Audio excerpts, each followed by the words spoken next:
So my first real gaming experience was with Marvel superheroes. Now, I grew up in the 80s. I think I mentioned this last time, that I was living in the satanic panic. So there was a lot of negative associations when it came to Dungeons and Dragons. I wasn't allowed to play. If I ever asked any questions about it, I was discouraged. And I even remember my father telling me some story about how he knew a guy who knew a guy, or read a news story about a guy who got so obsessed with Dungeons and Dragons when he was playing it that he ended up taking all of the money that he should have been spending on food and spent it on a sword, and then his family starved to death, which I found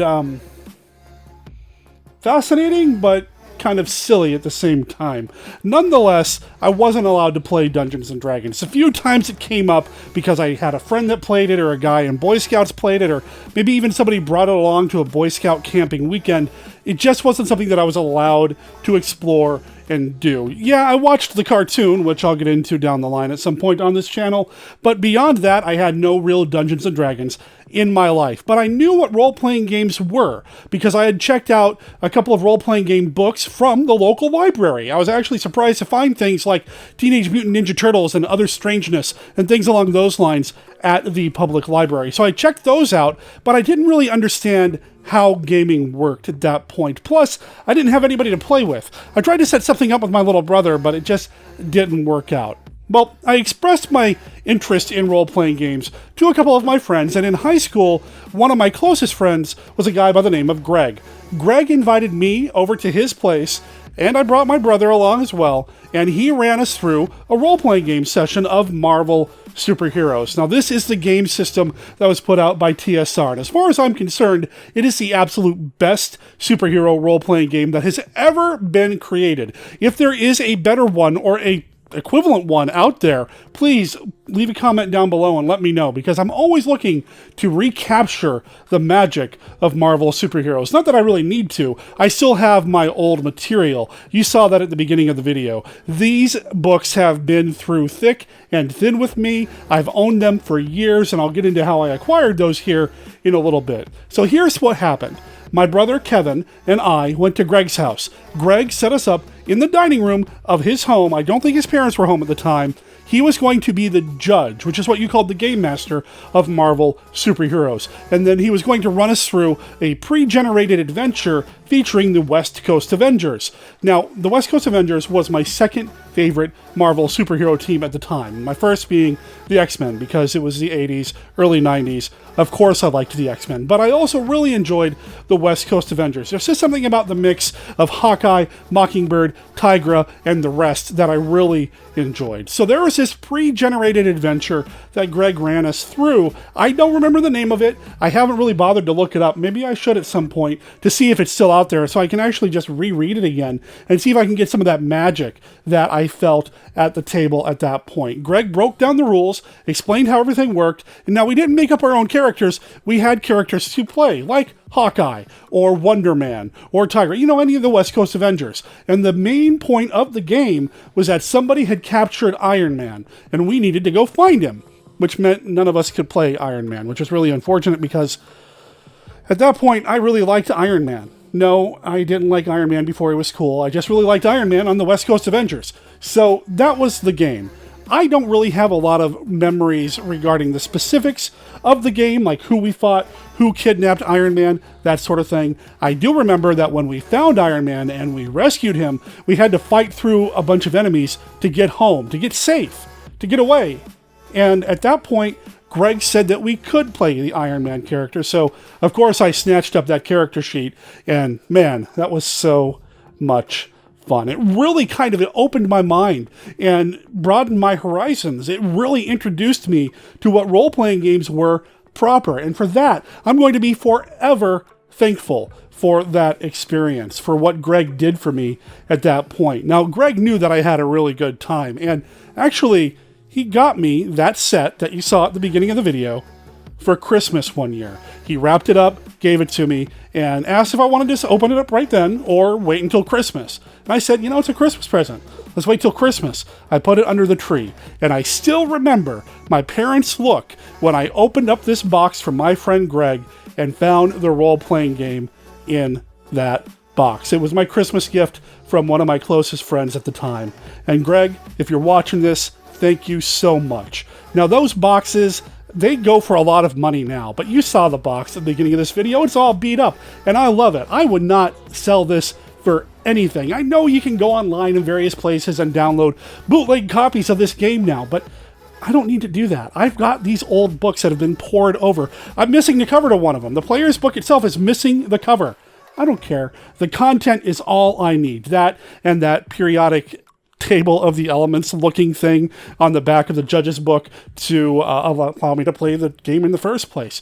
Now, over the years, I've run so many games of Marvel superheroes. I've run campaigns. I've run one-shots. When I lived in Bozeman, Montana, I had a group of people that I formed a Marvel superhero team with and ran them through so many adventures. We created our own superhero team, based them out of Seattle, called them the Professionals, and this was the time where Marvel was missing their main heroes. Teams like the X-Men and the Fantastic Four had gone off to some other world. It was shortly after the Onslaught incident, and teams like the Thunderbolts and Heroes for Hire were starting to pop up, so we created our own team, and I ran them through a ton of adventures. And I'm still really dear friends with one of those players to this day. And to this day, we still talk about that character and those adventures.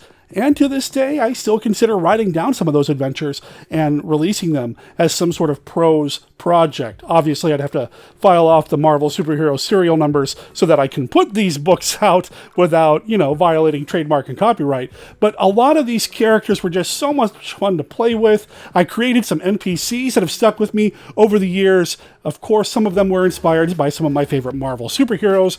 There is a character in my brain, in my history, in my character folders, really inspired by the Jack of Hearts, which is one of my favorite Marvel characters, but that's a whole different thing.